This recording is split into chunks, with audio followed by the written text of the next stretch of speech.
ఈ వీడియోలో మనం త్రిభుజం యొక్క ఎత్తులు అంటే ఏమిటి, ఎన్ని రకాల ఎత్తులు ఉంటాయి ఒక త్రిభుజంలో అనే విషయం గురించి తెలుసుకుందాం. ఇంగ్లీష్లో దీనిని ఆల్టిట్యూడ్స్ ఆఫ్ ట్రయాంగిల్గా చెప్తారు. చూడండి త్రిభుజం యొక్క ఎత్తులు ఎలా ఉంటాయో. త్రిభుజం యొక్క ఎత్తులు, ఇది ఒక త్రిభుజము, శీర్షాలు ఇలా ఉన్నాయి ఏబిసి.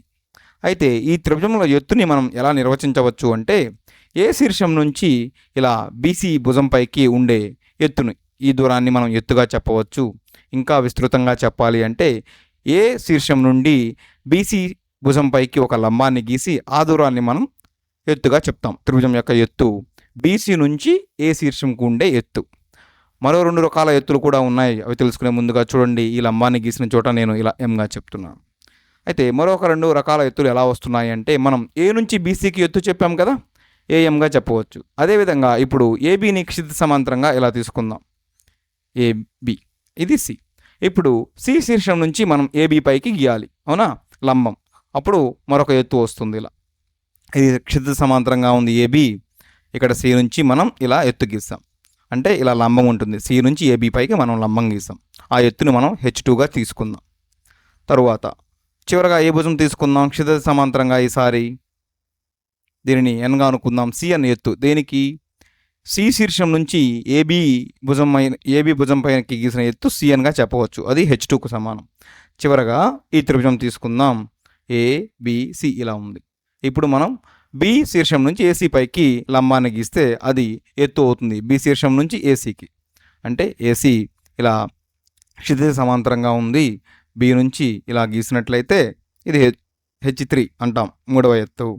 లేదా ఇలా బిఓ ఎత్తు, బి శీర్షం నుంచి ఎత్తు బిఓ, ఏ శీర్షం నుంచి ఎత్తు ఏఎం, సి శీర్షం నుంచి ఎత్తు సిఎన్. ఇలా ఉన్నాయి త్రిభుజం యొక్క ఎత్తులు. 3 శీర్షాల నుంచి 3 ఎత్తులు ఉన్నాయి, కేవలం ఒక ఎత్తు మాత్రమే ఉంటుందని మనం చెప్పలేము. అయితే మరొక విధంగా ఎత్తులు ఎలా ఉంటాయో చూడండి, కొంచెం త్రిభుజాల రకాలను అనుసరించి.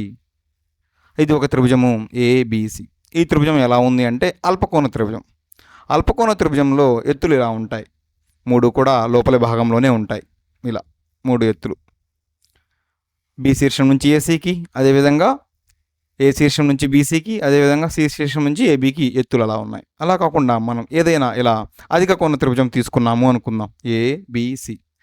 ఈ త్రిభుజము అధిక కోణ త్రిభుజము. అయితే ఇక్కడ ఎలా గీస్తామో చూడండి ఎత్తులు. ఏ నుంచి బీసీ భుజం పైకి గీయాలని చూస్తే అది పక్కగా ఉంది, అవునా. అటువంటి సమయంలో మనం ఏం చేయాలి, బీసీని ఇలా పొడిగించాలి, తద్వారా మనకు ఎత్తు ఇలా వస్తుంది, అవునా. ఏడి. అదేవిధంగా సి నుంచి ఏబీ భుజం పైకి మనం గీసిన ఎత్తు సిఈ. చూడండి, మనం ఎత్తు తీసుకున్న ప్రతి చోట లంబకోణం ఏర్పడుతుంది. చివరగా ఇలా ఉంది. బి నుంచి ఏసీ పైకి మనం లంబాన్ని గీయాలి, ఏ విధంగా గీయవచ్చు, ఇలా పొడిగించి గీయవచ్చు. ఆ బిందువు ఎఫ్, అవునా. ఏబీ భుజం పైకి ఎత్తు సిఈ అవుతుంది, అదేవిధంగా బీసీ భుజం పైకి ఎత్తు ఏడి అవుతుంది, చివరగా ఏసీ భుజం పైకి ఎత్తు బిఎఫ్ అవుతుంది. అయితే లంబకోణ త్రిభుజంలో ఎలా ఉంటాయో చూడండి ఎత్తులు. ఇది ఒక లంబకోణ త్రిభుజం ఏబిసి, అవునా. ఇది లంబకోణ త్రిభుజం అని చెప్పాలంటే మనకి ఇక్కడ లంబకోణం ఉండాలి, ఖచ్చితంగా లంబకోణం ఉంది. అయితే ఇప్పుడు ఎత్తు ఏమవుతుంది, ఏబి బీసీ పరస్పరం లంబంగా ఉన్నాయా, అవునా. చూడండి, ఏబి బీసీకి లంబంగా ఉంది కాబట్టి ఇది ఒక ఎత్తు. అదేవిధంగా ఏబీకి బీసీ లంబంగా ఉంది కదా, ఇది మరొక ఎత్తు. అయితే 3వ ఎత్తు ఎలా ఉంది, ఇది 3వ ఎత్తు. ఎలా ఉంటుంది, బి నుంచి ఏసీకి మనం లంబాన్ని గీస్తాం, ఇది ఎం. ఏసీకి ఎత్తు ఎలా వస్తుంది, బిఎం, మనం ఎత్తుగా చెప్పవచ్చు. ఈ విధంగా లంబకోణము, అదేవిధంగా అధిక కోణము, అల్పకోణ త్రిభుజాల్లో రకరకాలుగా ఎత్తులు ఎలా చెప్పవచ్చో నేర్చుకున్నాం. ఈ వీడియోలో మనం ఏం నేర్చుకున్నాం, త్రిభుజం యొక్క ఎత్తులు ఎలా ఉంటాయి, ఎన్ని రకాల ఎత్తులు ఉంటాయి, వాటిని ఏ విధంగా మనం గీయవచ్చో నేర్చుకున్నాం.